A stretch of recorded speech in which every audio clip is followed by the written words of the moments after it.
हाँ भाई, तो शुरू करते हैं। हम लोग पढ़ रहे हैं आज 10वां पाठ, जो हमारा क्या है, सबसे अंतिम पाठ है, ठीक है ना। और पाठ का नाम क्या है, वांग मनः प्राण स्वरूपम। वाग मानी होता है वाणी, और मन मानी होता है मन, और प्राण मानी क्या होता है, प्राण होता है। इसका स्वरूप क्या है, यानी तीन चीजों का स्वरूप क्या है। पहले क्या होता था कि ऋषि जो कुल हुआ करते थे, गुरुकुल हुआ करते थे, ऋषि परंपरा जो हुआ करती थे, उसमें तीन प्रकार से ज्ञान अर्जन किया जाता था।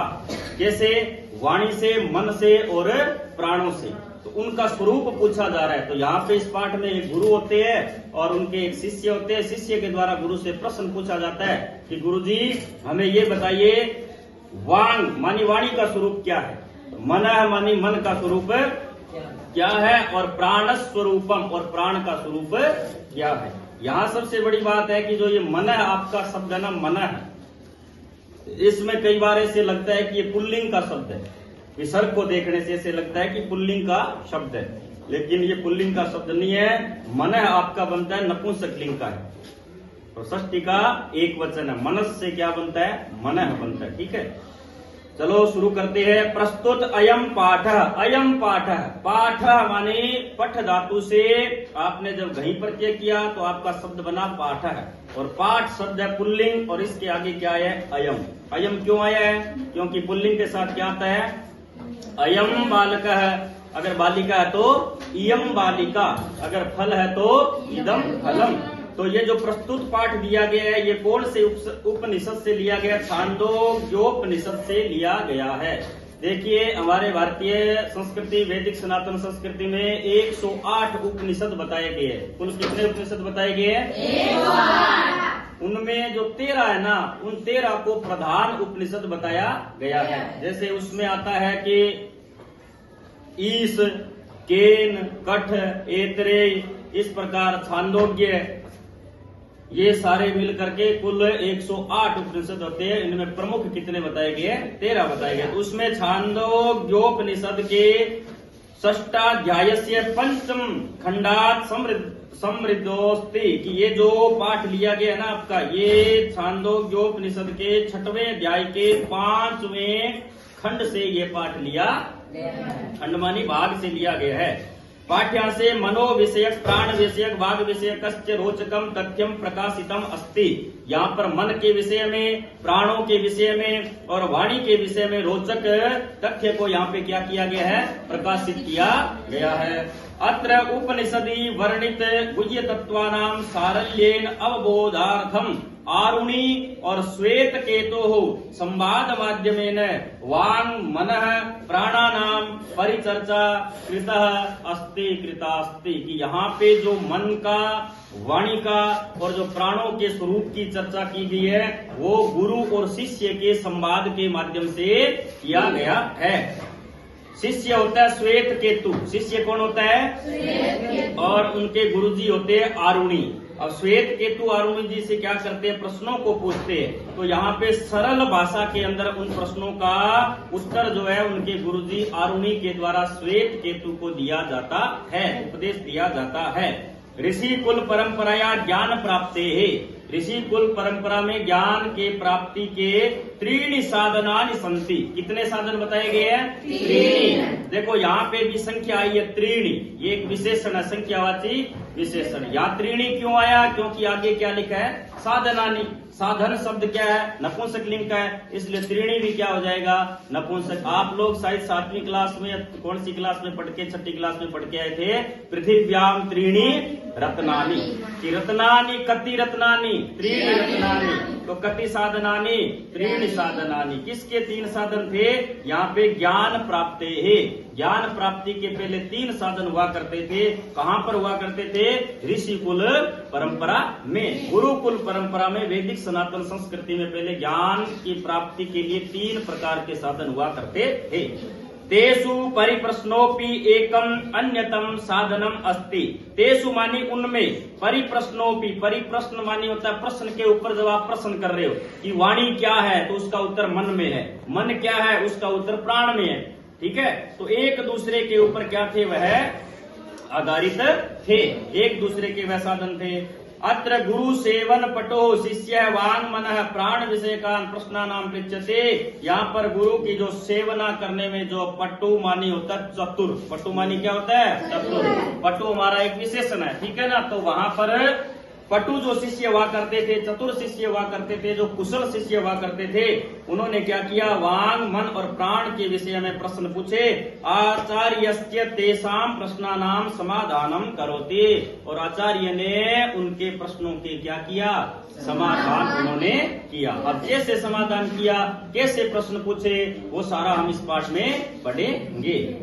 ये तो थी एक भूमिका। ये हमें बताया गया था किस उपनिषद से लिया गया है, उपनिषद का कौन सा अध्याय है, कौन से खंड से ये पाठ लिया गया है, ऋषि कुल परंपरा के अंदर है, ज्ञान प्राप्ति के कितने साधन हुआ करते थे, ये हमें इसमें बताया गया है भूमिका के रूप में।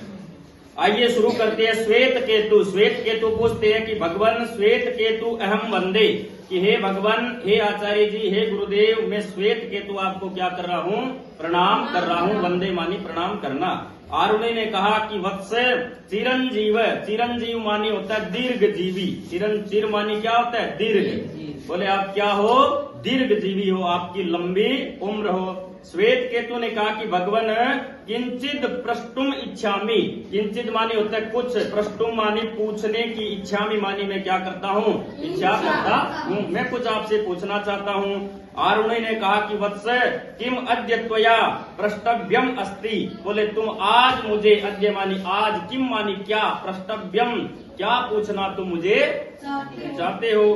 तो श्वेत केतु ने कहा कि भगवान ज्ञातुम इच्छामि। ज्ञातुम ज्ञा धातु मानी जानने अर्थ में ज्ञा धातु तुमन प्रत्यय लग करके क्या बना है? ज्ञातुम। बोले मैं जानने की इच्छा करता हूँ कि यत किम इदम मनः। किम मानी क्या, इदम, ये देखिए इदम क्या है? नपुंसकलिंग का है, इसलिए मनः, इदम मनः। या अयम मनः नहीं आएगा, इयम मनः भी नहीं आएगा, बल्कि क्या आएगा? इदम मनः। यहाँ इदम क्यों आया? क्योंकि मनस शब्द क्या है? नपुंसकलिंग का है, इसलिए बोले यह मन क्या है? आप हमें ये बताने की प्रयास करें, कोशिश करें गुरुदेव की मन क्या है। तो आरुणि ने बड़ा गजब का उत्तर दिया। आरुणि ने क्या कहा कि वत्स, अरे वत्स, असि तस्या अन्नस्य यो अनिष्टः तन मनः। असितस्य, असित मानी होता है खाया हुआ। असित मानी क्या होता है? खाया हुआ। अन्नस्य मानी जो अन्न का, यो अनिष्ट है जो शेष, अनिष्ट मानी भाग, जो शेष भाग बचता है, बोले तत् मनः, वह उसी को क्या कहा जाता है? मन कहा जाता है। यहाँ देखो स मनः भी नहीं है, सा मनः भी नहीं है, यहाँ क्या है? तत् मनः। तत् कहाँ का है? नपुंसकलिंग कह रहे आप पढ़ते हो ना, तत्ते तानी। पुल्लिंग में क्या पढ़ते हो? स तो ते। जैसे स बालक है, सा बालिका और तत् फलम, तो यहाँ तत् आया है ना नपुंसकलिंग का, तो तत् मन है। तो बोले जो खाया हुआ है उसका शेष जो भाग बचता है, उससे व्यक्ति का क्या बनता है? मन बनता है। अरे जब आप भोजन करते हो ना, तो कई बार क्या होता है कि हम जैसे ही भोजन करके आते हैं, तो भोजन करने के बाद हमें लगता है कि बड़ा आनंद आया। इसका मतलब हमारा क्या बना? भोजन से मन बनता है। भोजन करने से क्या बनता है? मन बनता है। कई जगह आप खा पी के आते हो और वापस घर आके कहते हो आज वहां पर भोजन अच्छा नहीं था, इसका मतलब आपका मन संतुष्ट नहीं हुआ। तो भोजन से जो कुछ बच जाता है खाने के बाद, जो अनिष्ट शेष रहता है, उसे ही क्या कहा गया है? मन कहा गया है। बहुत बढ़िया। श्वेत केतु ने फिर प्रश्न किया कि भगवान आप हमें ये बताइए, कस्य प्राण है? बोले प्राण कौन है? प्राण किसे कहा गया है? तो आरुणि ने उत्तर दिया। आरुणि ने क्या कहा? बोले पीता नाम अपाम यो अनिष्ट सब प्राण। पीता नाम मानी क्या होता है? पिया हुआ, जो आपने कुछ पी लिया। अपाम मानी होता है जल। अपाम मानी क्या होता है? जल। बोले आपने जल को पिया। यो अनिष्ट है, जो अनिष्ट मानी उसका सबसे छोटा भाग, लघु भाग, जो बच गया ऐसा भाग, जो आपने कुछ पिया उससे जो बचा हुआ छोटा भाग है, उससे क्या बनता है बताइए? प्राण बनता है। अरे प्राण किससे चलते हैं? जल से चलते हैं। जल बिना प्राण नहीं होता है, इसीलिए लिखा हुआ है ना कि जल ही क्या होता है? जीवन होता है। तो जीवन मानी प्राण, तो जल ही क्या है? जीवन है। श्वेत केतु ने फिर प्रश्न किया, क्या कहा कि भगवान का इयम वाक। का मानी क्या है? इयम वाक है। अब देखो वाक शब्द कहाँ है? स्त्रीलिंग का है। है ना। वाणी, वाणी क्या है, स्त्रीलिंग का, इसलिए कह दिया इयम वाक। तो बोले ये वाणी क्या है, हमें ये भी बताइए। तो आरुणि ने क्या कहा, बोले वत्स असीतस्य तेजसो यो अनिष्ट सा वाक। असीतस्य, असित वही जो खाया हुआ है उसका, तेजसो, तेजस मानी होती है ऊर्जा, जो कुछ हमने खाया उससे हमारे अंदर एक तेज आता है, ऊर्जा आती है, जिसे आप कहते हो एनर्जी। अरे भूखे व्यक्ति को कह दिया जाए कि 1 घंटा आपको प्रवचन करना है, तो वो कैसे करेगा, क्योंकि उसके अंदर क्या नहीं है, ऊर्जा नहीं है, एनर्जी नहीं है, तेज नहीं है। तो वो जो बोले खाए हुए से जो अनिष्ट है उसका जो सबसे लघु भाग होता है, तेजस है, जो ऊर्जा है, उसी का नाम क्या है बताइए, सा वाक। उसी का नाम क्या है, वाणी है। सौम्य मन अन्नमयम, बोले मन कैसा होता है, अन्नमय होता है। प्राण आपोमय है, और प्राण कैसा होता है, जलमय होता है। और वाक से तेजोमयी, और वाणी कैसी होती है, ऊर्जामयी होती है, तेजमयी होती है। भवती इति अपि अवधार्यम, इस प्रकार तुमको समझना चाहिए। श्वेत केतु ने कहा कि भगवान भूय एवं माम विज्ञापयतु, बोले हे भगवान मैं आपसे फिर पूछना चाहता हूँ, फिर मैं विज्ञापयतु मानी जानना चाहता हूँ। तो अरुण ने कहा सौम्य सावधानम शृणु, सावधान होकर के क्या करो, शृणु माने सुनो। बोले मध्यमानस्य दधनः सो अणिमा, जब आप मध्यमान मानी कोई चीज को मथते हो, अरे दही को मथा नहीं जाता है क्या, हाँ, तो बोले आप जब मध्यमानस्य दधना है, जब आपने दही को मथा, तो बोले यो अणिमा, जो उससे एक लघु भाग बचता है, जब आप दही को मथते हो तो उसके ऊपर एक मलाई टाइप से आती है, तो बोले वो आपका अणिमा लघु भाग है। स ऊर्ध्वम समुदी सती, जब वह मथने के बाद, ऊर्ध्वम माने होता है ऊपर, समुदी सती माने जब ऊपर आता है, तो बोले तत् सर्पी ही भवती, तो वह क्या बन जाता है, सर्पी मानी होता है घी। वह किसका रूप लेता है, घी का रूप लेता है। अरे जब आपने दही को मथा तो उससे क्या हुआ, उसके ऊपर जब मलाई आई तो उससे जो बचा हुआ भाग है वो ऊपर आता है, दही के बचा हुआ भाग कहाँ आता है, ऊपर आता है, वो आपका क्या बन जाता है, घी बन जाता है। तो बोले उसी प्रकार आपको क्या समझना चाहिए, आपको मन को समझना चाहिए, आपको वाणी को समझना चाहिए, आपको प्राण को समझना चाहिए। श्वेत केतु ने कहा कि भगवान भवता घृतोत्पत्ति रहस्य, घृत प्लस उत्पत्ति रहस्य, तो बोले हे भगवान आपने घी की उत्पत्ति का जो रहस्य व्याख्याता मानी हमें बताया। बोले भूयोपि श्रोतुम इच्छामि, भूय मानी होता है बार बार, अपने कहते हो ना पुनः पुनः, बार बार, शनै शनै मानी धीरे धीरे, इस प्रकार भूय मानी होता है बार बार। तो बोले फिर मैं आपसे श्रोतुम इच्छामि, सुनने की क्या करता हूँ, इच्छा करता हूँ। श्रु धातु से तुमन प्रत्यय करके बनता है श्रोतुम, श्रु के ऊ को गुण हो जाता है और आपका क्या बन जाता है, श्रोतुम। आगे ओ को अब आदेश इसलिए नहीं होता है कि तुमन प्रत्यय आपका होता है अव्यय, और अव्यय में कभी भी क्या नहीं होता है, गुण वृद्धि आदि ये काम नहीं चलते, इसलिए श्रोतुम आदि बनता है। आरुणि ने कहा कि एवं एवं सौम्य है, बोले कोई बात नहीं सौम्य, अरे वत्स मैं आपको और बताऊंगा।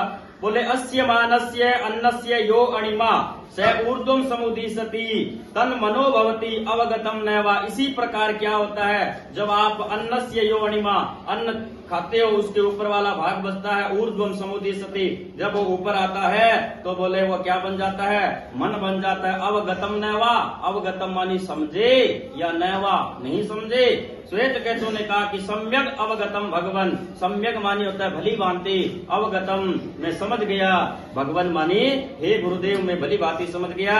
आरुणि ने कहा कि वत्स पीयमाना नाम अपाम, जब पिए गए, अपाम मानी जल से, यो अणिमा जब क्या होता है, जो शेष, जो सबसे छोटा भाग है, ऊर्ध्वम समुदीसति, जब ऊपर की ओर आता है, स एव प्राणो भवति, तब उसे हम क्या कहते हैं, प्राण कहते हैं। अरे जब जैसे ही आपने जल को पिया और पीते ही आपके अंदर एक प्रकार से प्राण आ जाते कि अब जाके शांत हुए, भयंकर प्यास लगी हो और आपको कहीं जल नहीं दिखाई दे रहा है, तो आप क्या कहते हैं, बोले प्राण निकलेंगे।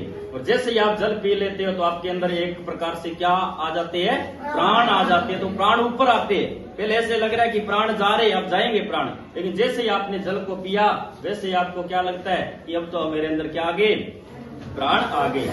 श्वेत केतु ने कहा कि भगवान वाचम अपि विज्ञापयतु, तो फिर एक और रह गया शेष, वाणी, उसके बारे में बता दीजिए। तो आरुणी क्या कहता है, बोले ठीक है सौम्य, अस्य मानस्य तेजसो यो अणिमा स ऊर्ध्वम समुदिशति। इसी प्रकार तेज का होता है कि जब हमने कुछ खाया उससे जो तेज जो ऊर्जा निकलती है, यो अणिमा उस ऊर्जा का जो सबसे लघु भाग होता है, स ऊर्ध्वम समुदिशति वह ऊपर की ओर आता है, तो हमारा वो क्या कहलाता है, वाणी कहलाती है हमारी। सा खलो वाग भवते, उसे खलु, खलु हमारा अव्यय है, खलु मानी होता है निश्चित, खलु मानी क्या होता है, निश्चित होता है। बोले उसी को हम